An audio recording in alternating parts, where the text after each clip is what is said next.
I wanted to add a few more things. I've already cut this to length, as you can see. I cut it a little bit longer. It's good to cut it a little bit longer than you expect to make as far as your design goes, because even though you're going to seal the ends up, there still might be some tiny splits or cracks in the ends, and that's not going to work for the nocks of your bow. So make it a little longer than you plan on actually making the bow. It's not going to hurt anything. You just remove that material down the road. Okay, so before we remove this bark, as I said, we're going to remove some material, then remove the bark when we're really close to bow blank dimensions before we get it ready to dry and cure. So what you're going to do is, because you can't really map anything out on here, you can eyeball it, you can take a marker, you can do whatever you wish to find the center line. And as you can see at the end there, I have a little kink where it kind of curves off to the right. Not a problem, because we're going to take some off of each side and we're just going to follow the center. Not an issue at all. And I'll show you how we do that. But I'm just going to eyeball it, and I'm going to start working material off of this chunk of wood and to get it into somewhat of a bow blank status, and then we'll start getting the bark off down to the back of the bow. So let's get started.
Okay, so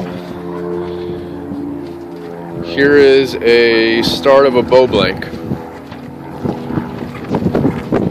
Basically just a block with some kind of shape to it, a block of wood with some kind of shape to it. We can go even further than this, and I'm going to show you that later. But right now, I'm going to leave this at these dimensions. This way Ron can have some fun on his own, because I'm not making a bow for him. I'm just wanting to send him a stave that he requested, and I know what kind of bow he's going to make from it, so I got as close as I want to get and let him have fun from there. But this is pretty. Looks good. What we're going to do next is take this bark off, and I'll show you how that's done. Alright, so I'm going to use a draw knife to get this bark off. Now, the previous step where I showed you how I shaped it, I used a power hand planer. You can use a hatchet, you can use that must tool that I used earlier, a knife, a bandsaw, table saw, circular saw, just about anything that will cut. So there's a lot of tools you can use out there. Now, you can also use the must tool on this.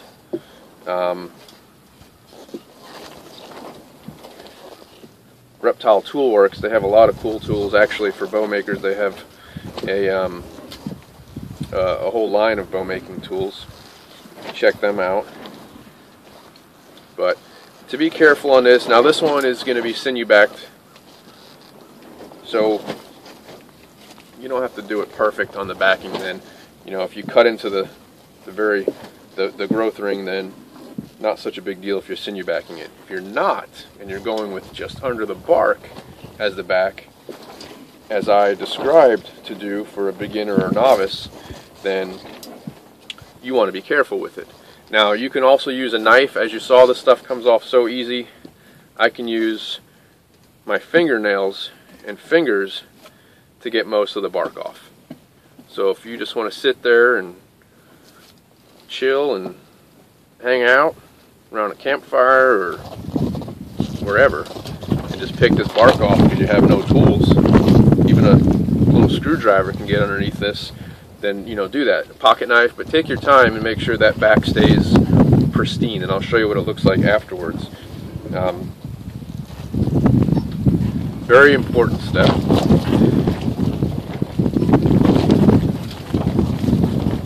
For two reasons. One, it'll help speed up the drying process. Two, it'll keep bugs. Alright, so here's the finished product. Now, the next step in this process is to smear glue on the ends, on both ends, all the way around. Make sure it's on there good, and let it dry, and then put this up somewhere to season for at least 4 to 6 weeks with something this size. You take it into inside your climate controlled area, and it will season a lot faster. If you leave it outside in a covered area, out of the elements, then it will still season, but it'll just take longer. If you get down to, which this is what we're going to turn into a bow in this video series. This is one that I've had seasoning for quite a while. As you can see, it's also just like a blocked off, shaped with the power planer. This is going to be an English longbow. I already have it marked out, handle, the center line, and this is obviously much longer. This is going to be a longbow, as I said, so we'll get to that in the very near future. This one is going to be getting shipped off to my customer and good friend, which, yeah, I sell the staves, by the way, as well, guys. So if you don't feel like, or you don't have an availability of wood in your locale, then I sell staves, and for a little bit more I can get it down to a bow blank dimension for you if you tell me what kind of bow you're going to make. Or otherwise, the least expensive way is just I send you one as as it is split and debarked. But I wanted to show you these are the first bows I made out of Eastern Red Cedar. This is an English longbow style, and as you can see, that's the only heartwood in this piece right here. This is an all sapwood bow, and it's only about a 40-pound bow at 26 inches, somewhere around there. It'll draw out to 28 or 29 inches. It's not terribly long, as you can see. It's actually, I think, just about my height, so it's about 5'8", and this one's even shorter, and this is the sister stave, and there's the heartwood in it. So these two pieces right here were a tree, a small diameter tree, and this one's sinew backed. You can see the sinew underneath the snake skin there, and the tips are recurved, and this one pulls about 45 at 28. But again, I don't draw 28 inches really, so it's about a 40-pound. Both of them about 40-pound bows, and they're from the same tree. This one is a character. They're both character bows. It had a lot of, as you can see, some snakiness to it. So does this one. You can see how it has some twist and stuff. Now, if you were to get to a bow blank from a stave in something this thin, then what you need to do is you need to strap it to a board or a pipe or something that's not going to bend. And you strap it in several places along its length, so as it's curing and drying, it doesn't twist or flex or warp on you, so it stays as straight as possible and makes it much easier for you to make a bow out of it. Something this dense and thick doesn't need to be strapped to anything. It can be left to season just like this after the ends are glued. Leave it for 4 to 6 weeks and it's good to go. Anyway, thanks for watching, guys. I hope this was helpful. I look forward to doing the next series of videos on turning this into a English longbow, and I'll show you that process. Get back with you soon.